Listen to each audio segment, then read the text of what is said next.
નમસ્કાર વિદ્યાર્થી મિત્રો, માય સેલ્ફ અશ્વિન બોટાદરા. આજના ઓનલાઈન વિડીયો લેક્ચરમાં આપ તમામ વિદ્યાર્થી મિત્રોનું હાર્દિક સ્વાગત કરું છું. અગાઉ વિદ્યાર્થી મિત્રો આપણે 12 સાયન્સની અંદર મેથ્સમાં જે છઠ્ઠું પ્રકરણ રનિંગ હતું વિકલિતના ઉપયોગો, એ પ્રકરણ આપણે ફિનિશ કરી દીધેલું છે.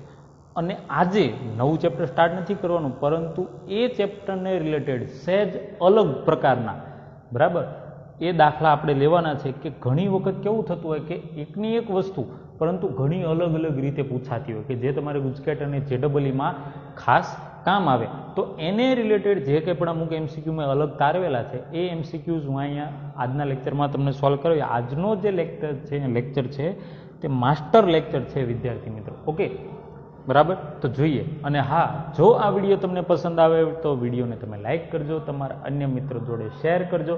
અને જો આપ મારી યુટ્યુબ ચેનલની અંદર નવા હો તો મારી ચેનલ AB અશ્વિન બોટાદરા એને તમે સબસ્ક્રાઈબ પણ કરજો. એની અંદર તમને ધોરણ 10, ધોરણ 11 સાયન્સ અને ધોરણ 12 સાયન્સ એને લગતું વિડીયો લેક્ચર્સ અવેલેબલ થશે. ઓકે, જોઈએ. એમાં સ્ટાર્ટિંગની અંદર છે તમારે એક થિયરી, બરાબર. આઈ થિંક બુકમાં આપેલી છે, પરંતુ એનો એક દાખલો નથી. પરંતુ મારી દૃષ્ટિએ થિયરી કામની છે, બરાબર. ઘણી વખત ગુજકેટમાં ને એમાં એને રિલેટેડ તો આપણે કેવી પ્રિપેરેશન કરતા હોય કે જે આપણા દાખલા સ્વાધ્યાયમાં આપેલી હોય જનરલી એને રિલેટેડ કરતા હોય.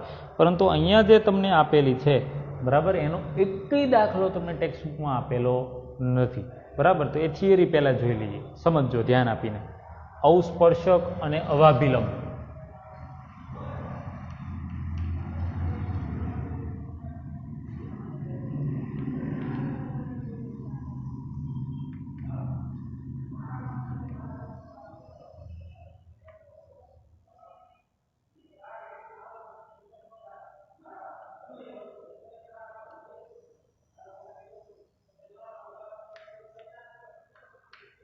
માની લો કે આ કોઈ એક વક્ર છે. હવે હું એને એક સ્પર્શક દોરું છું. શું દોરું છું? સ્પર્શક.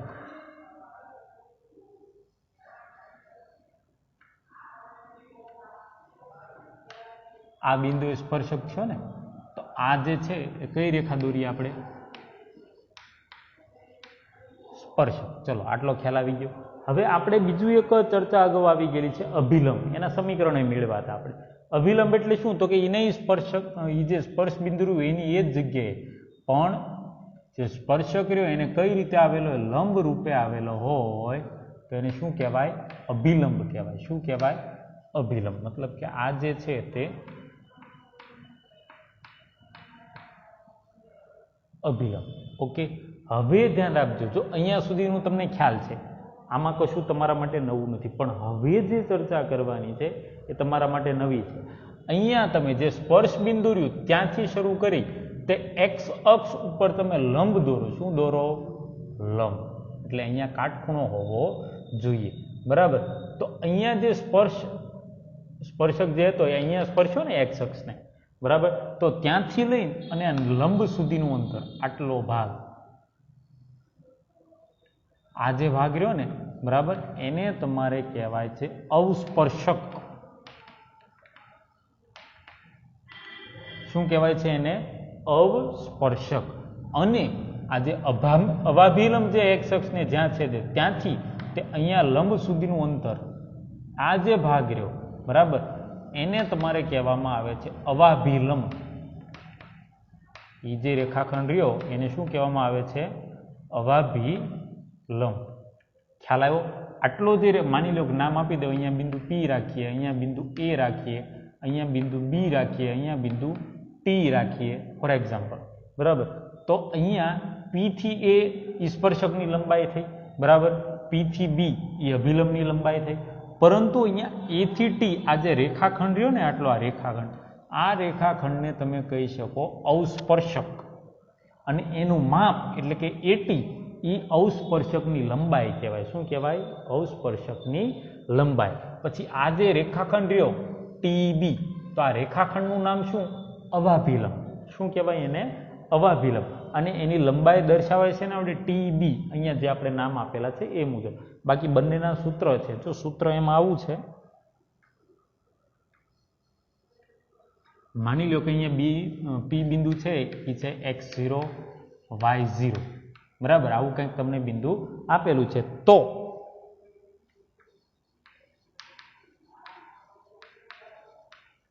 અવસ્પર્શકની લંબાઈ ઇઝ ઇક્વલ ટુ મોડમાં y0 છેદમાં dy by dx at x0, y0 માનાંક પૂરો. આ સૂત્ર છે. શું છે આ સૂત્ર? જો સમજૂતી આપું છું. y0 મતલબ કે સ્પર્શ બિંદુનો વાયયામ. આ જે y0 છે એ શું છે? વાયયામ. અને dy બાય dx મતલબ કે ઢાળ. પણ કયા બિંદુએ? તો કે x0 y0. એટલે અહીંયા સ્પર્શ બિંદુએ જે રકમમાં તમને વક્ર આપેલો છે એ વક્રનો ઢાળ મૂકવાનો. છેદમાં શું મૂકવાનો? ઢાળ. અને અંશમાં સ્પર્શ બિંદુનો વાયયામ. એ બેનો ગુણોત્તર, એનો જે જવાબ આવે એનો માનાંક લ્યો એટલે શું મળશે તમને? અવસ્પર્શકની લંબાઈ મળશે. શું મળશે વિદ્યાર્થી મિત્રો? અવસ્પર્શકની લંબાઈ. એટલે આ બાબત તમારે ખાસ ધ્યાનમાં રાખવી. એવી જ રીતે છે હજુ એક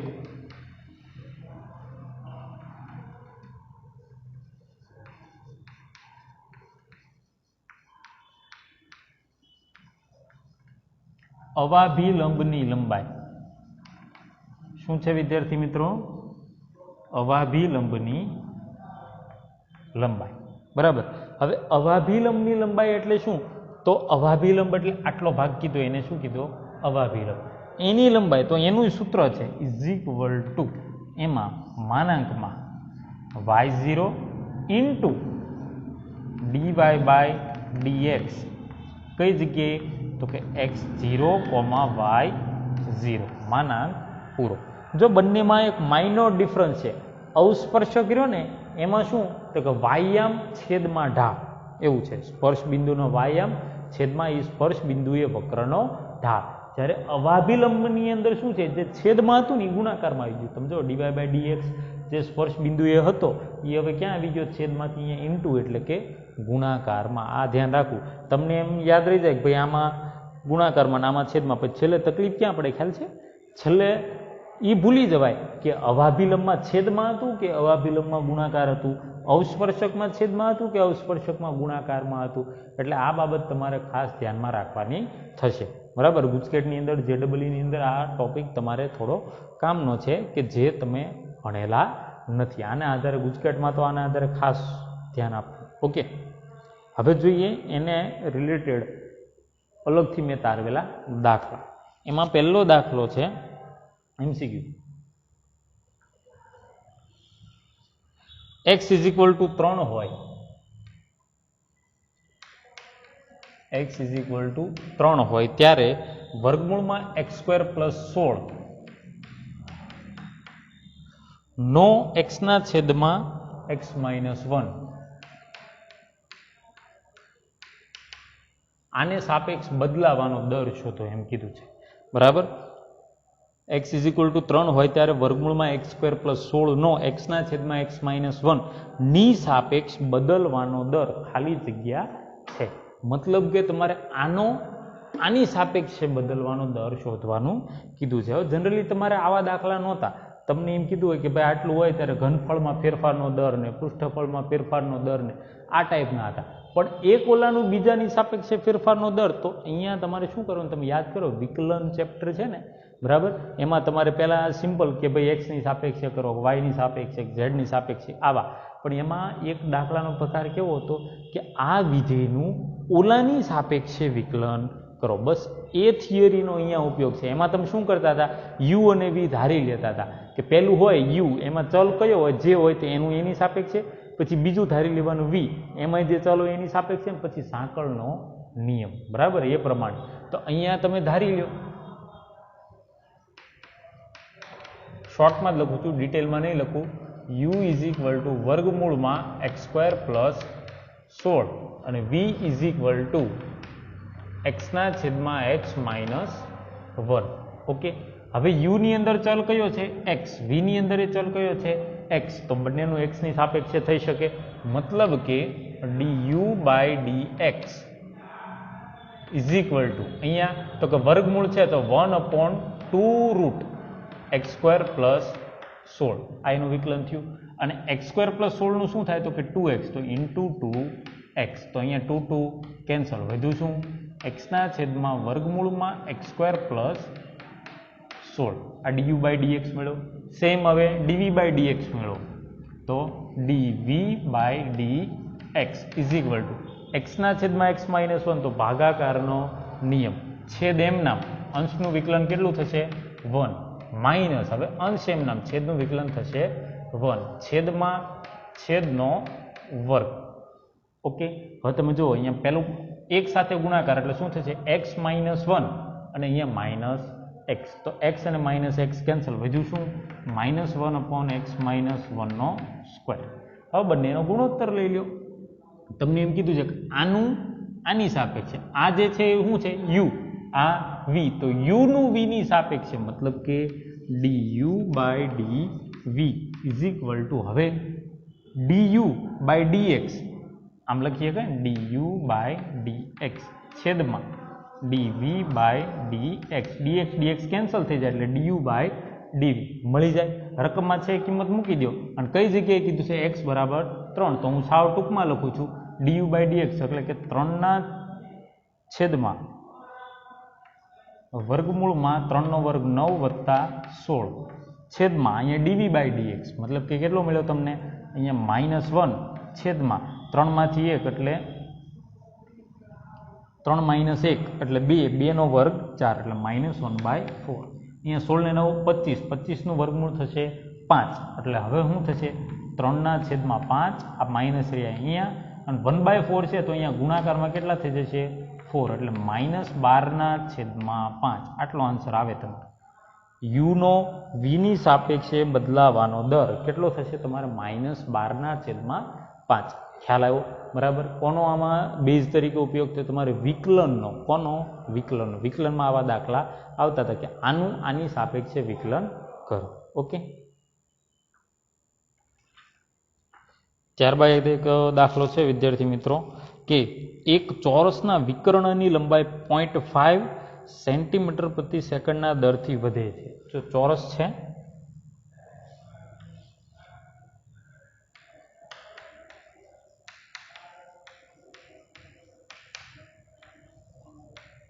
ચોરસના વિકર્ણની લંબાઈ 0.5 સેન્ટીમીટર પ્રતિ સેકન્ડ આ દરથી વધે છે. શું થાય છે વધે છે. હવે તમને શું કીધું છે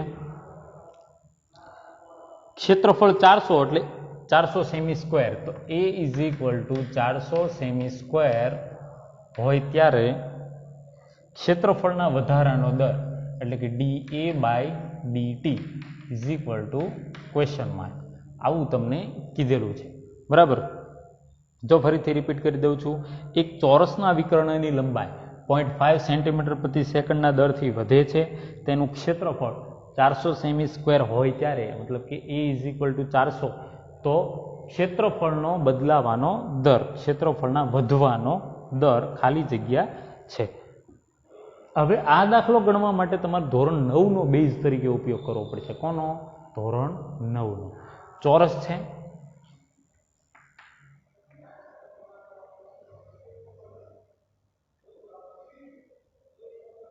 અને માની લો કે આ એનો વિકર્ણ છે બરાબર. હવે તમારે એક સૂત્ર આવતું ક્ષેત્રફળ માટેનું. જો જનરલી આપણને એવું ખબર છે કે ભાઈ ચોરસનું ક્ષેત્રફળ તો ઇઝ ઇક્વલ ટુ લંબાઈનો વર્ગ અથવા તો બાજુનો વર્ગ એવું થાય, પણ હજુ એક સૂત્ર અહીંયા ચોરસને લાગુ પડે, એને કયું તો કે સમબાજુ ચતુષ્કોણ વાળું. તમને ખ્યાલ હોવો જોઈએ ચોરસ એ પણ એક પ્રકારનો સમબાજુ ચતુષ્કોણ છે. તો સમબાજુ ચતુષ્કોણના ક્ષેત્રફળનું સૂત્ર એવું તમારે આવતું હતું આવું, આ તમારે કામ આવશે. સમબાજુ ચતુષ્કોણનું ક્ષેત્રફળ ઇઝ ઇક્વલ ટુ 1/2 ગુણ્યા વિકર્ણોની લંબાઈનો ગુણાકાર, આવું સૂત્ર હતું. વિકર્ણોની લંબાઈનો ગુણાકાર બરાબર. હવે શું કરવાનું તો 1/2 ક્ષેત્રફળ એટલે કે a ઇઝ ઇક્વલ ટુ આ 1/2 અને વિકર્ણોની લંબાઈ. હવે જો ચોરસ એક એવું છે જેમાં બે વિકર્ણના માપ કેવા હોય? સરખા. આપણે ધારી લઈએ છીએ, ધારો કે વિકર્ણોની લંબાઈ ઇઝ ઇક્વલ ટુ એક્સ. કેટલી લઈ લીધી છે આપણે અહીંયા? એક્સ. બરાબર. એટલે અહીંયા જે તમને લંબાઈ આટલા દરથી વધે છે એમ કીધું છે, તો તમે અહીંયા લખી શકો કે માટે dx upon dt is equal two 0.5. આવું લખી શકો ને તમે. બરાબર. હવે અહીંયા ઉપયોગ કરો. વિકર્ણો ચોરસમાં બેયના માપ કેવા હોય? સરખા. તો વિકર્ણો લંબાઈનો ગુણાકાર એટલે x ગુણ્યા x આ છેદમાં 2 એટલે શું થશે? x²/2. આ તમને કોનું સૂત્ર મળ્યું? ક્ષેત્રફળનું. બરોબર. હવે આની અંદર શું? તો dA/dt શોધવાનું છે ને, તો તમે લખી શકો કે therefore dA/dt is equal to અહીંયા 2x/2 ને ઇન્ટુ dx/dt. બરાબર. 2 2 અહીંયા કેન્સલ. તો dA પહેલાં તો x એટલે શું છે? તમારે વિકર્ણનું માપ. x એટલે શું થાય? વિકર્ણનું માપ. તો એ xની કિંમત તમારે અહીંયાથી મેળવવાની. અહીંયા તમે આમ લખી શકો, કરતા બનાવો x² is equal two 2a. આ બગડો અહીંયા બી આવે એટલે x² ઇઝ ઇક્વલ ટુ શું થાય? 2a. અને અહીંયા જરૂર છે xની, તો xની કિંમત કેટલી મળશે? વર્ગમૂળ કરો તો વર્ગમૂળની અંદર 2a. આવી તમને xની કિંમત મળે. એ કિંમત તમે અહીંયા મૂકો, વર્ગમૂળની અંદર 2a ગુણ્યા dx/dt કેટલો છે? 0.5. ઓકે. હવે એની કિંમત તમને રકમમાં આપેલી છે. કેટલી છે? 400. બરાબર. તો 400 એનું વર્ગમૂળ કેટલું થાય? પાછું 20 થાય. કેટલું થાય? 20. તો આનો જવાબ કેટલો આવ્યો? 20 વર્ગમૂળમાં 2 અને ગુણ્યા 0.5 એટલે 1/2 લખીએ કઈ ને? 1/2 એટલે કેટલા થાય? 0.5. તો 2 દાન 20 અને વર્ગમૂળ 2 એમ નામ 10√2 અને dA/dt છે મતલબ કે સેન્ટીમીટરનો સ્ક્વેર પ્રતિ સેકન્ડ. આ તમારો જવાબ થશે 10√2 સેન્ટીમીટરનો સ્ક્વેર પ્રતિ સેકન્ડ. જો આ દાખલો તમારે અન્ય એક રીતે પણ ગણી શકાય. કઈ રીતે? કે જેમ વિકર્ણવાળા સૂત્રનો ઉપયોગ કર્યો એવી જ રીતે તમારે કોનો ઉપયોગ કરવાનો? બાજુવાળા સૂત્રનો, લંબાઈનો વર્ગ. પણ જેમ અહીંયા વિકર્ણની કિંમત સૂત્રમાંથી મૂકી એમ તમારે બાજુની કિંમત મૂકવાની થશે. અથવા તો ત્યાં તમારે બીજું શું કરવાનું થશે? પાયથાગોરસનો પ્રમેય. અહીંયા કાટખૂણો હોય, માની લો આને તમે L લ્યો, આને L લ્યો, તો આ કેટલું થાય? 2L² એનું વર્ગમૂળ અથવા તો √2L એનો ઉપયોગ કરવાનો થશે. પણ એ આપણને ખ્યાલ હોય છે, પરંતુ આ તમારા માટે નવું છે એટલે એ બાને તમને થોડુંક કંઈક શીખવા મળે, જૂનું તાજું થાય. બરાબર. તો આ વસ્તુ તમે ધ્યાનમાં રાખજો. સમબાજુ ચતુષ્કોણનું ક્ષેત્રફળ ઇઝ ઇક્વલ ટુ વિકર્ણોની લંબાઈનો ગુણાકાર છેદમાં 2 અથવા તો આગળ 1/2. અને ચોરસ એ પણ એક પ્રકારનો સમબાજુ ચતુષ્કોણ છે. એટલે આ ક્લિયર થઈ ગયું. ત્યારબાદ આગળ વધીએ. ગોલકના ઘનફળનો પૃષ્ઠફળ s ને સાપેક્ષ વૃદ્ધિ દર ખાલી જગ્યા છે.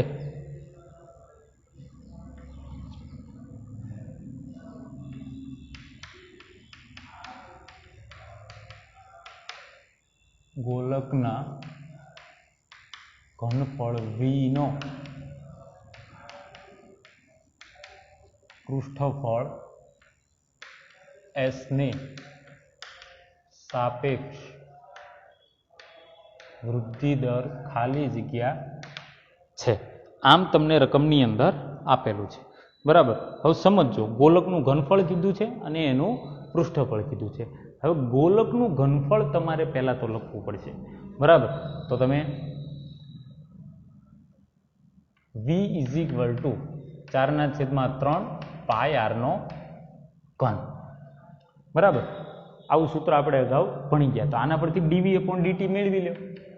therefore dv/dt. બરાબર. તો શું થશે? સોરી, dv/dr ત્રિજ્યાને સાપેક્ષ. તો 3 આવી જાય અહીંયા આગળ એટલે 3 થઈ જાય કેન્સલ. વધે શું? 4π. r નો ઘન હતો એની જગ્યાએ સ્ક્વેર. 4π r². આ તમને શું મળી ગયો? dv/dr. હવે એવી રીતે તમે s માટે મેળવો તો s શું છે? આનું સૂત્ર તમારે ગોલકનું પૃષ્ઠફળ. બરોબર. તો 4π r². તો અહીંયા તમે લખો 4π r².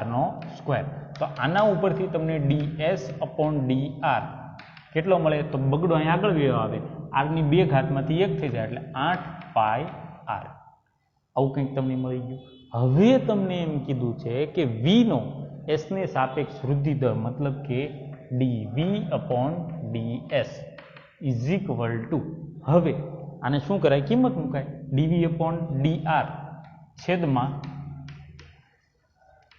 ds upon dr કિંમત મૂકો કેટલી છે 4 પાઈ r નો સ્ક્વેર છેદમાં 8 pi r pi pi cancel r r cancel 4 દુને 8 તો ઉપર વધ્યો r નીચે વધ્યા 2 is equal to r by 2 એક જવાબ તરીકે જો r બાય 2 જો વિકલ્પ છે એટલે આમાં અલગ અલગ જવાબ આવી શકે માની લો કે તમને જવાબ r બાય 2 ઓપ્શનમાં આપેલો હોય તો આ જવાબ તમારો સાચો પણ જો આ જવાબ તમને s ના સ્વરૂપમાં આપેલો હોય s એટલે કે એનું પૃષ્ઠફળ તો શું થઈ શકે જોજો s જે છે આ સૂત્ર છે તો આમાંથી r સ્ક્વેર ને કરતા બનાવો એટલે શું થશે 4 પાઈ આવી જાય છેદમાં એટલે s ના છેદમાં 4 પાઈ ઈ કોની કિંમત મળી r સ્ક્વેર ની r ની કિંમત તો એનું શું મેળવવું પડે વર્ગમૂળ મતલબ કે s ના છેદમાં 4 પાઈ આખાનું વર્ગમૂળ તો ઇઝ ઇક્વલ ટુ આ બગડો છેદમાં છે એને આગળ લઈ લો એટલે 1/2 અને આખામાં અહીંયા s ના છેદમાં 4 પાઈ આવો જવાબ પણ ચાલે જો તમને એમ કીધું s ના સ્વરૂપમાં તો આ જવાબ પણ સાચો માની લો કે તમને એમ કીધું v ના સ્વરૂપમાં તો આમાંથી તમે જુઓ v ના સ્વરૂપમાં તો 3 અહીંયા આવી જાય 4 છેદમાં એટલે 3v/4 પાઈ એટલે શું મળે r નો ઘન મળે શું મળે r નો ઘન પણ આપણે જરૂર કોની છે r ની બરોબર એટલે જે ઘન હતો એનું શું દૂર કરવું હોય તો ઘનમૂળ એટલે 1/3 ઘાત કરવી પડે તો આ 1/2 તમે આગળ લઈ લો 1/2 અને r ની કિંમત કેટલી થઈ તો 3v/4 pi 3v/4 pi raise to અહીંયા 1/3 આ જવાબ પણ તમારો સાચો કહેવાય બરાબર ઓપ્શનની અંદર આ ત્રણમાંથી કોઈ પણ એક જવાબ આપેલો હોય બરાબર જો રેગ્યુલર r ના સ્વરૂપમાં તો r/2 s ના સ્વરૂપમાં તો 1/2 અને આવડું આ અને જો v ના સ્વરૂપમાં તો આવડું આ ત્રણમાંથી કોઈ પણ ઓપ્શન હોય તો સાચો કહેવાય ઘણી વખત કેવું કરે ખબર છે આ લોકો કે ખાલી તમારે r/2 આવ્યો મતલબ કે તમે 100% સાચા જ છો પણ જવાબ આવો કંઈક આપેલો એટલે તમે ગૂંચવણમાં પડી જાઓ આવું તો કોઈ કાળે આવે જ નહીં હવે શું કરવું પણ એ આવી રીતે સેટ કરે MCQSમાં આમાં ગુજકેટ JEE લાંબુ કંઈ ફેરફાર નહીં પણ આવા ફેરફાર હોય એક સહેજ તો આઈડિયા બ્લિંક થાય કે આની કિંમત મૂકી દે એટલે ફાટ દઈને જવાબ આવી જાય પણ જો એ આઈડિયા ન આવે તો તમે ઊંધા માથે થાવ તો એ તમારે જવાબ ન આવે ન જ આવે અને વિકલ્પ 4 જ હોય છે 4માંથી ટીક કરવાનો એટલે આપણે મેળ થાય નહીં એટલે ધ્યાન રાખવું જે કંઈ આ MCQ છે બોર્ડ વર્ક બરાબર એ તમે તમારી ફેરબુકની અંદર અલગથી ગણી નાખો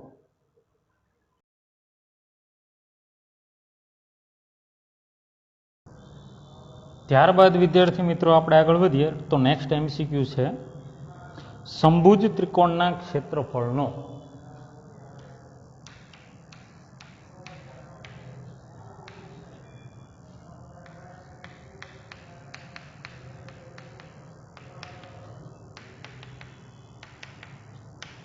સમભુજ ત્રિકોણના ક્ષેત્રફળનો તેની બાજુની લંબાઈ x ને સાપેક્ષ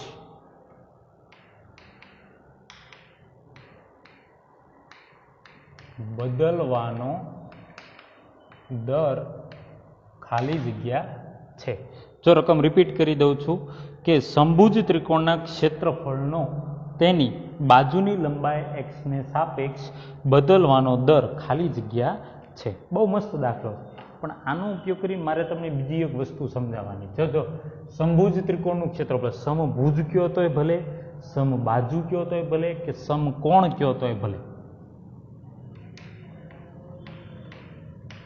સમભુજ ઇઝ ઇક્વલ ટુ સમબાજુ ઇઝ ઇક્વલ ટુ સમકોણ જો ભુજ અને બાજુ તો એક જ થાય પણ તમને એમ થાય કોણ એટલે ખૂણો બરોબર પણ તો ક્ષેત્રફળનું સૂત્ર એક જ આવે છે તમને એમ કીધું સમભુજ ત્રિકોણનું ક્ષેત્રફળ તોય એનું છે સમબાજુ ત્રિકોણનું ક્ષેત્રફળ તોય એનું એ જ અને જો એમ કીધું કે સમકોણ ત્રિકોણ તોય એનું ક્ષેત્રફળનું સૂત્ર એનું એ જ આવે અને શું અહીંયા જે કીધું એ જ લખીએ આપણે કે સમભુજ ત્રિકોણનું ક્ષેત્રફળ ઇઝ ઇક્વલ ટુ, જો આપણે સાદો કોઈ પણ ત્રિકોણ હોય તો એક સૂત્ર જોયું હતું ક્ષેત્રફળ માટે, કયું? 1/2 પાયો ગુણ્યા વેધ, 1/2 ગુણ્યા પાયો ગુણ્યા વેધ. એ સૂત્ર તો અહીં લાગુ પડે જ છે સમભુજ ત્રિકોણને, પણ આનું એક અલગથી નવું સૂત્ર છે. એ કયું છે? √3/4 ગુણ્યા બાજુનો વર્ગ. √3/4 ગુણ્યા બાજુનો વર્ગ. બરાબર, આ યાદ રાખજો. બાજુ તરીકે જે માપ આપેલું હોય તે, જો L હોય તો √3/4 L², પણ અહીંયા તમને આપેલું છે બાજુની લંબાઈ x, મતલબ કે અહીંયા સૂત્ર શું થશે તમારે? √3/4 x². બરાબર, આ કોનું મળ્યું તમને? એ ત્રિકોણનું ક્ષેત્રફળ. હવે શું કીધું છે? તો ક્ષેત્રફળનો એટલે એનો બાજુની લંબાઈ x ને સાપેક્ષ, મતલબ કે x ને સાપેક્ષ કીધું છે, તો ધેરફોર dA/dx, તો અહીંયા √3/4 એઝ ઇટ ઇઝ, અને x² નું શું થઈ જશે? 2x, છેદ ઉડાડો, 2 દુ 4, તો શું મળશે? √3/2x dA/dx is equal two √3/2x. બરાબર. હવે જો કોઈને તમારામાંથી યાદ હશે તો, અને ના હોય તો તમને યાદ દેવરાવી દો કે સમભુજ ત્રિકોણમાં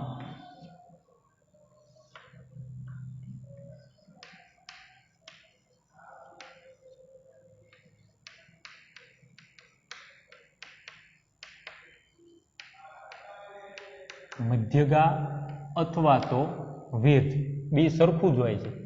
એની લંબાઈ ઇઝ ઇક્વલ ટુ √3/2x. અને અહીંયા તમને શું મળ્યું? √3/2x. આ કાયદેસરનું સૂત્ર છે, તમારે 9th ની અંદર આવી ગયું જો તમને યાદ હોય તો, કે સમભુજ ત્રિકોણ હોય કે સમબાજુ ત્રિકોણ, એટલે પહેલી વાત તો મધ્યગા અને વેધ બે સરખા જ હોય, એક જ રેખાખંડ હોય. એ એક જ રેખાખંડને તમે મધ્યગા પણ કહી શકો ને એક જ રેખાખંડને તમે વેધ પણ કહી શકો. બાકી બધા ત્રિકોણમાં મધ્યગાય અલગ હોય છે અને વેધય અલગ હોય છે, અને બેના માપય અલગ હોય છે. આમાં રેખાખંડ જ બેનો એક હોય છે, મતલબ કે માપ સરખા થવાના. એનું સૂત્ર શું છે? √3/2x. મારો કહેવાનો તાત્પર્ય શું છે અહીંયા? કે ક્ષેત્રફળનું સૂત્ર હતું એનું તમે વિકલન કર્યું, બરોબર, તો તમને વેધનું માપ મળ્યું. આવા કોઇન્સિડન્ટ ઘણી જગ્યાએ થાય છે, જેમ કે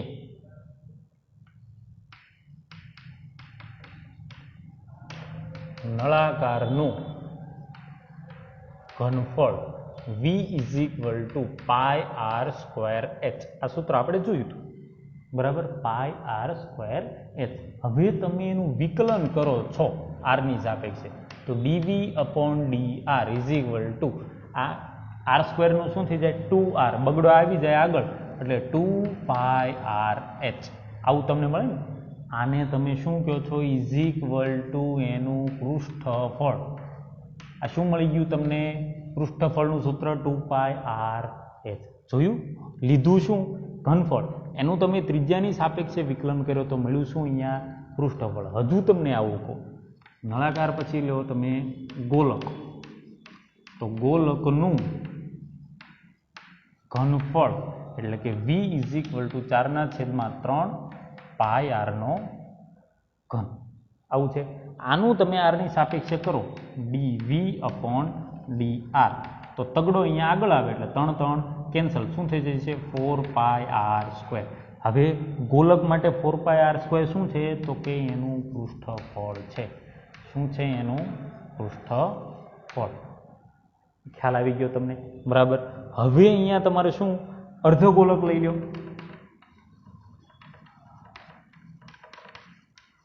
અર્ધગોલકનું ઘનફળ એનું સૂત્ર એટલે કે v is equal two 2/3 πr નો ઘન. આવું સૂત્ર છે. હવે આનું તમે વિકલન કરો, મતલબ કે dv/dr, બરાબર. તો તગડો આગળ આવે એટલે 3 3 કેન્સલ, વચ્ચે શું? 2πr². તો 2πr² એનું શું છે? અર્ધગોલક માટે પૃષ્ઠફળ છે. શું છે આનું? પૃષ્ઠફળ. ખ્યાલ આવ્યો તમને? હજુ એક આવો કોઇન્સિડન્ટ થાય છે વર્તુળ માટે. કોના માટે? વર્તુળ. વર્તુળનું ક્ષેત્રફળ, અહીંયા ઘનફળ પૃષ્ઠફળ નહીં, બરાબર. ઘનફળની લો તો એ વર્તુળ નહીં તો ગોલક કહેવાય, એ તો જોઈ લીધું. પણ હજુ એક અહીંયા પોસિબલ છે. શું? વર્તુળનું ક્ષેત્રફળનું સૂત્ર શું આવે તમારે? પાય આરનો સ્ક્વેર. એ ઇઝ ઇક્વલ ટુ પાય આરનો સ્ક્વેર. બરાબર. આવું કંઈક તમને મળ્યું. હવે આનું તમે આરની સાપેક્ષે કરો, મતલબ કે ડી એ અપોન ડી આર. તો બગડો આગળ બી આવે એટલે શું થઈ જશે? 2πr. હવે 2πr વર્તુળમાં શું કહેવાય? પરિઘ કહેવાય. શું કહેવાય વિદ્યાર્થી મિત્રો? પરિઘ. જો આ બધા કોઇન્સિડન્ટ છે, બરાબર. આ વસ્તુ તમારે ધ્યાન રાખવી કે મોટા ભાગે જનરલી, બધી જગ્યાએ નહીં પણ જનરલી તમે ઘનફળનું વિકલન કરો એટલે તમને પૃષ્ઠફળના સૂત્ર મળતા હોય છે. આ આપણે એ વસ્તુ ચેક કરી લીધી, ક્રોસ ચેક કરી લીધું, બરાબર. નળાકારમાં પ્રૂવ કર્યું, ગોલકની અંદર પ્રૂવ કર્યું, અર્ધગોલકની અંદર પ્રૂવ કર્યું, બરાબર. ખ્યાલ આવી ગયો? તો ઘનફળમાંથી તમે વિકલન કર્યું એટલે તમને શું મળ્યા? અહીંયા પૃષ્ઠફળ. ખ્યાલ આવી ગયો? તો આજનો જે વિડીયો લેક્ચર છે, બરાબર, માસ્ટર લેક્ચર 1, બરાબર. આજનો જે વિડીયો લેક્ચર છે તે કયો? Master lecture 1. એ આપણે અહીંયા સુધીનો રાખીએ છીએ. હજુ આની અંદર મારે થોડાક MCQ સોલ્વ કરાવવા છે, તો એને આપણે રાખશું માસ્ટર લેક્ચર 2, બરાબર. એ હજુ આપણે નેક્સ્ટ લેક્ચરની અંદર કવર કરીશું. નેક્સ્ટ બીજા જે MCQ છે તે. આઈ હોપ કે આમાં જે કંઈ પણ નવીનતા હતી એ તમને પસંદ આવી હશે. તો વિડીયોને તમે લાઇક કરજો, તમારા અન્ય મિત્રો જોડે શેર કરજો. અને જો આપ મારી ચેનલની અંદર નવા હો તો મારી ચેનલ AB અશ્વિન બોટાદરા એને તમે ચોક્કસથી સબસ્ક્રાઈબ પણ કરજો. Thank you.